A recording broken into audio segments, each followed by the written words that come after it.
साथ आप कुछ कह रहे थे? सर हाँ, मतलब वो पहली बार भारत आए थे रेडक्लिफ, जब वो ये काम करने आए थे। नहीं, लेकिन वो वकील साहब थे। हाँ, वो इंग्लैंड में थे। वकील थे?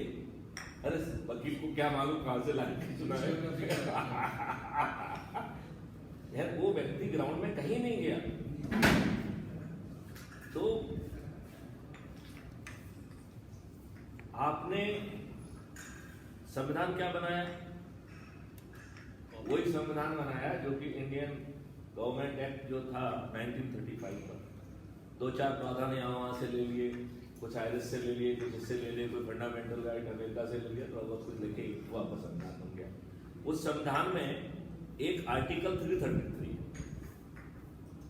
वो जानते क्या कहता है कि एंग्लो इंडियंस के दो जो है मेंबर ऑफ पार्लियामेंट रहेंगे। तो ये एंग्लो इंडियन कौन है? ये अवैध संतानें हैं, मतलब अंग्रेज जो किसी इंडियन महिला के साथ जो है उन्होंने अवैध बच्चे पैदा किए, तो उनको जो है आज भी आपके संविधान में उन अवैध बच्चों के लिए 2 मेंबर ऑफ पार्लियामेंट नॉमिनेशन का जो है प्रावधान है। हम इतने नालायक थे कि हमने ये भी नहीं देखा। छत्तीसगढ़ में इंग्लो इंडियन एमएलए थी, यहाँ विधानसभा में एक सीट है। यहाँ विधानसभा में एक सीट है छत्तीसगढ़। सर क्या नाम इंक्लूडेड? अभी एक मिनट, अभी प्रस्तावना चलने दीजिए, फिर अपन क्वेश्चन आंसर सेशन पे आएंगे पहले से। नहीं, इसमें मेरा सिर्फ कहने का मतलब है कि हमने इतना ब्लाइंडली अपना जो है संविधान बनाया, चूंकि अंग्रेजों का कुछ जियोपॉलिटिकल इंटरेस्ट था, तो वो गिलजित और सबको जो है ना अलग रखना चाहते थे, राइट। तो आर्टिकल 370 लॉर्ड माउंटबेटन के दिमाग की उपज थी। डॉक्टर आंबेडकर बिल्कुल तैयार नहीं थे, तो इन्होंने कोशिश की तो वॉकआउट कर गए। तो नेहरू जी विदेश चले गए और जाते वक्त जो है ना सरदार पटेल से कहा कि भाई अब तुम्हारी जिम्मेवारी है, आप डिप्टी प्राइम मिनिस्टर हैं, आपकी जिम्मेवारी है कि आर्टिकल 370 इसमें आना चाहिए। अब इन्होंने कोशिश की तो लोग वक्त तो बकलाए हुए थे, कोई आर्टिकल 370 को लेने के लिए तैयार नहीं।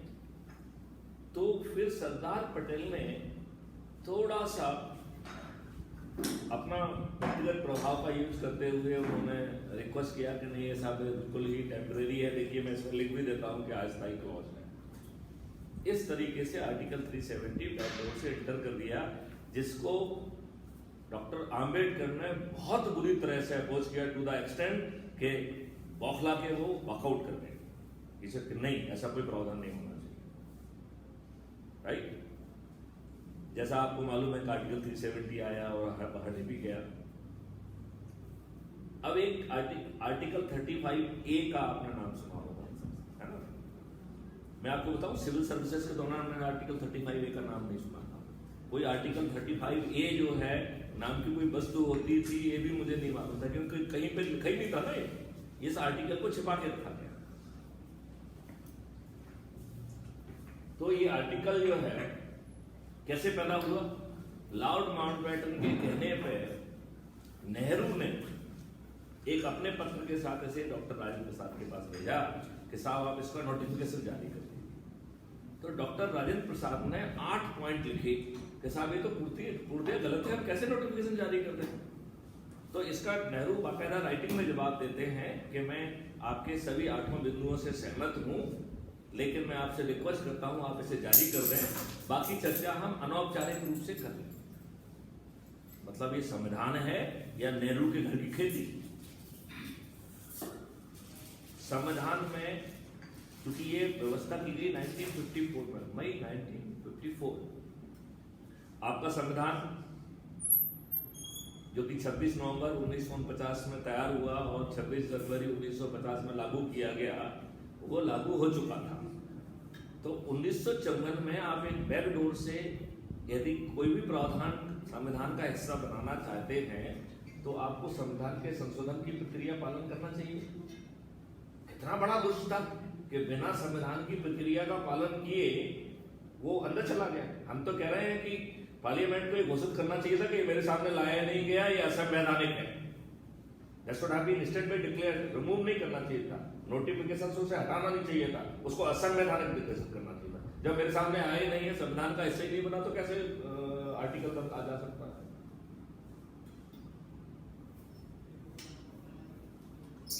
ये आर्टिकल में जो सब ड्रामा नाटक जितने भी आज की जड़ें हैं, ये आर्टिकल 35A में ही है। 2 प्राइम मिनिस्टर, 2 संविधान, जो कुछ भी है सब आर्टिकल 35 उसकी जड़ है। जम्मू एंड कश्मीर के दुष्टों ने इस आर्टिकल को कब से लागू किया? 1944 से। अरे साले, तुम 1947 में स्वतंत्र नहीं हुए थे, राइट? 1947 में स्वतंत्र हुए और कश्मीर का तो अस्तित्व नहीं आया था। वो तो 1948 में जब हरि सिंह ने अपना कॉन्सेंट भेजा, तो उस कॉन्सेंट के बाद वो जो है एग्जिस्टेंस में आया। तो जब आपका एग्जिस्टेंस ही नहीं था, तो वो उसके 4 साल पहले से आपने कैसे जो है उसको लागू कर दिया? जानते हो क्यों लागू किया? उसके पीछे सोच ये थी कि 1944 से ही विभिन्न हालातों में हिंदूज का एक्सोडस चालू हो चुका। 47 से चालू नहीं हुआ, 37 में तो पराकाष्ठा हुई, वहां तो मार काट करके भगाया गया। लेकिन कुछ लोग जो है वो 1944 से ही हालातों को सेंस कर रहे थे, क्योंकि बात हो रही थी डिवीजन की, ये सब। तो जो लोग होशियार लोग थे, उन्होंने समय लेते वहां से भागना चालू किया। उनमें से कुछ लोग जो है कश्मीर भी गए थे। जो कश्मीर में पहुंचे थे, बड़ी संख्या में लोग तो भारत के दूसरे कोनों में गए थे, थोड़ी संख्या में करीबन 5 लाख के 5.5 लाख के लगभग लोग जो है वो पहुंचे थे कश्मीर में। तो उन्हें नागरिकता ना देना पड़े, इसलिए उसको 44 से लागू। कितनी बड़ी दुष्टता है। तो यदि हम दुष्टताओं की लिस्ट बनाएंगे ना, तो बड़ी लंबी वो है। अब जब 1948 में इंडियन फोर्सेस भेजी गई और इंडियन फोर्सेस ने 3-4 दिन में ही जो है ना बड़ी, हालांकि उसमें बहुत कैजुअलिटीज हुई, लेकिन इंडियन फोर्सेस ने कब्जा कर लिया, वापस ठीक कर लिया। और उसने कहा कि इन्होंने कहा कि नहीं, अब बंद करिए। तो उन्होंने कहा नहीं साहब, हम 3 दिन में तो पूरा अपना ऑक्युपाइड कश्मीर अपने पास ले लेंगे, कोई दिक्कत हो रही है। तो ये नेहरू बात करता है शेख अब्दुल्ला से। तो शेख अब्दुल्ला कहते हैं, भाई आप उस कश्मीर को क्यों इसमें मिला रहे हो? वहां तो कोई मुझे नेता ही नहीं मानता है। मतलब शेख अब्दुल्ला को नेता माने, ये हमारे निर्णय का आधार हो सकता है? क्या बड़ी बात है। मतलब ये तो विडंबना है। और चलो, आपने निर्णय लिया, आप प्रधानमंत्री थे, तो आपको निर्णय कहां चर्चा होना चाहिए था? पार्लियामेंट में होना चाहिए, कैबिनेट में चर्चा होना चाहिए। ये दुष्ट नेहरू ऑल इंडिया रेडियो में गया और ऑल इंडिया रेडियो में इसने घोषणा की युद्ध विराम। देश का प्रधानमंत्री ऑल इंडिया रेडियो में क्यों? ऑल इंडिया रेडियो से विधानसभा जो है युद्ध विराम की घोषणा क्यों की?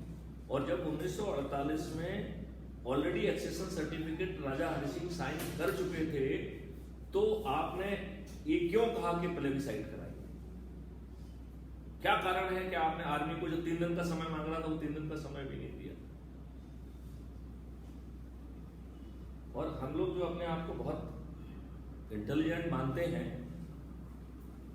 हम सब लोग बुद्धू हैं, हम में से कोई इंटेलिजेंट नहीं है।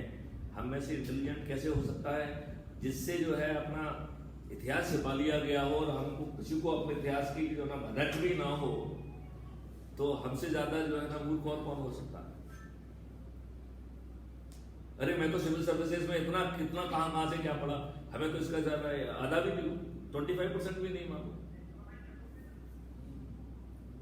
आपकी हिस्ट्री डिस्टॉर्ट कर दी गई है, आपका सब चीज डिस्टॉर्ट कर दिया। और सबसे बड़ी पराकाष्ठा तो ये है कि आपका राष्ट्रगान जो है, ये राष्ट्रगान कहां से आया? जब 1911 में George V, king of Britain, वो इंडिया आए थे, तो रविन्द्रनाथ टैगोर से रिक्वेस्ट की थी कि गाने लिख दो इनके सम्मान में।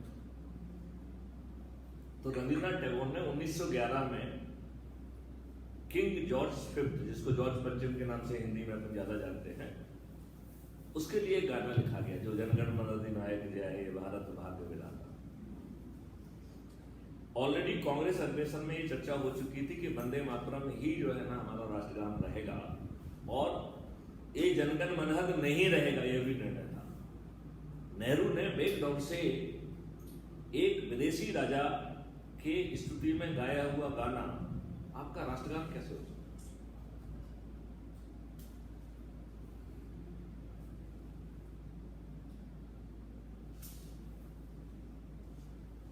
ये पूरा कहने के पीछे मकसद ये है कि it was a transfer of power, और इस ट्रांसफर ऑफ पावर में वही संविधान, वही नियम, वही कानून।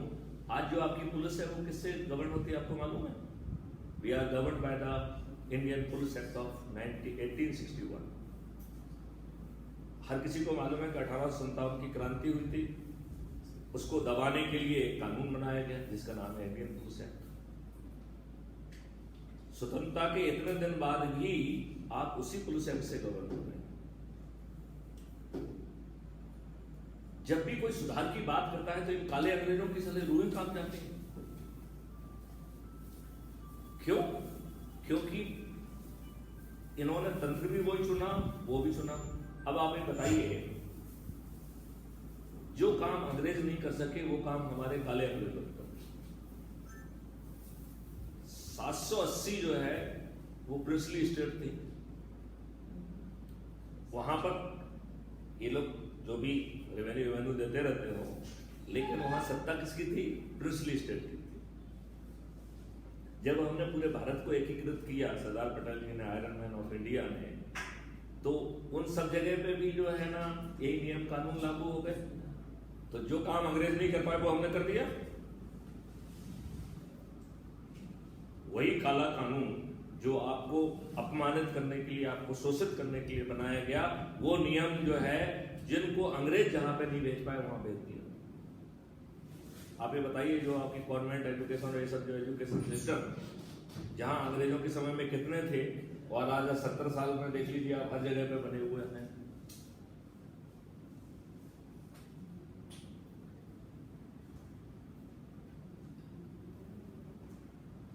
अब यदि एक मिनट के लिए हम सब लोग अपने आप को गन्ना मान लें, तो जो तंत्र पैदा किया गया था, जो नियम कानून पैदा किए गए थे, वो गन्ना पेरने की मशीन थी। तोड़ दो, व्यवसाय तोड़ दो, कृषि को तोड़ दो, सबको तोड़ दो। तो यदि गन्ने को तोड़ने की और रस निकालने की मशीन है, अब आप उससे यदि कहोगे कि हम आटा को जो है वो करेंगे, तो कर पाएंगे क्या?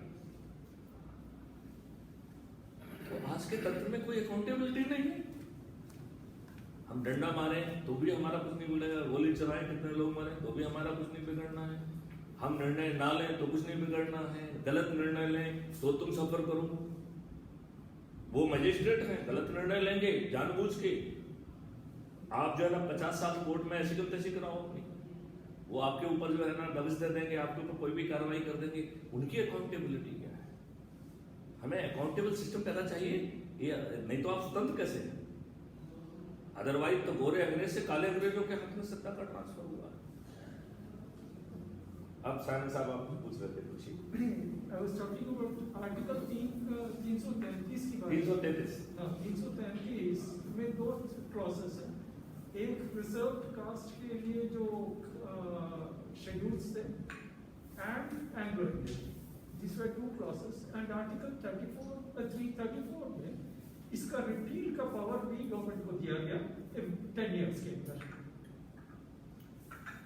कॉन्स्टिट्यूशन के अंदर जब फ्रेमवर्क हुई 1960 से लेके 2020 तक, अभी 2019 में उसको रविशंकर प्रसाद जी ने भी 10 साल के लिए बढ़ा दिया।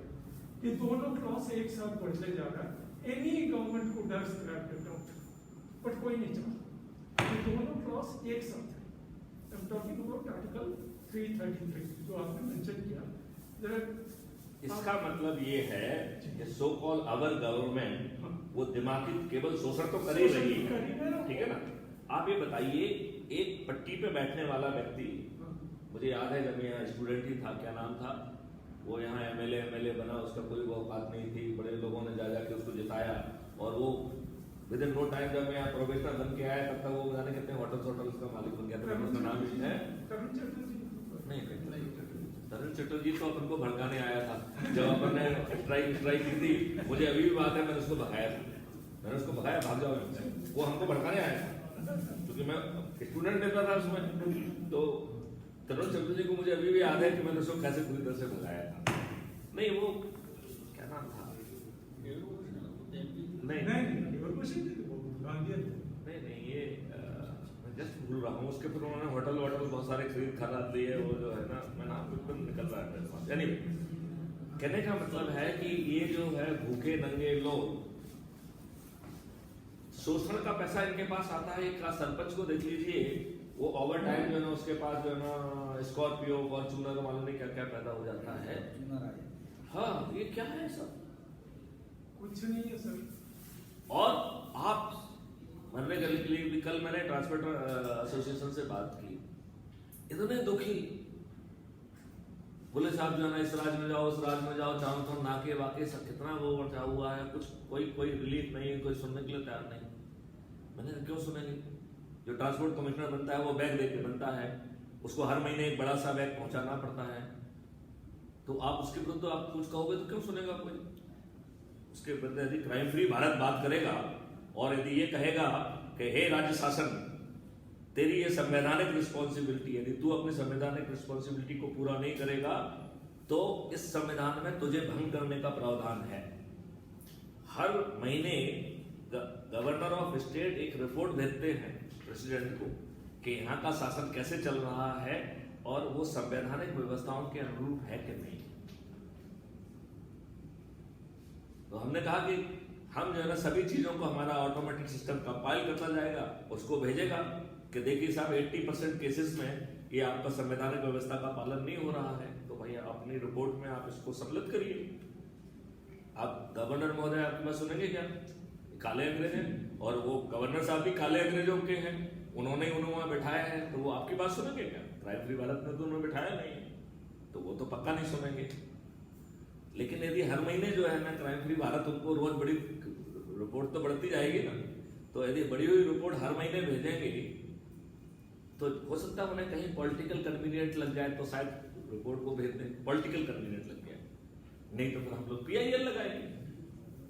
यदि एक सरकार भी जो है इस कारण से गिर जाएगी, ये साले तलवे में होंगे। तो आपको जो है एक इकोसिस्टम बनाना होगा जो उनको कानून के दायरे में रखे, कानून की कोई कमी नहीं। आप हमारे वीडियोस देखिए जिसमें मैं कहता हूं कि सत्ता जो है ये कदम चलनेगी और ये सब अकाउंटेबल हो जाएगी। यदि अकाउंटेबल नहीं होंगे तो गवर्नमेंट नहीं रहेगी, प्रशासन नहीं रहेगा, वो डिसमिस होगा, वो बच नहीं सकता है। आज वो आपको इसलिए भगा रहा है क्योंकि विक्टिम उसके पास जा रहा है। यदि डिजिटल रिकॉर्ड जाएगा तो वो किसको भगाएगा? और वो डिजिटल रिकॉर्ड भी किस भाषा में जाएगा? CRPC ने हमको अधिकार दिया है, अधिकार ड्यूटी दी है, ठीक है ना, कि कोई भी संज्ञेय अपराध यदि हमारे संज्ञान में आए तो मैं आपको बताऊं, और यदि मैं नहीं बता पाया तो आपने उसमें प्रावधान करके रखा है कि आप मुझे जेल भेज सकते हैं।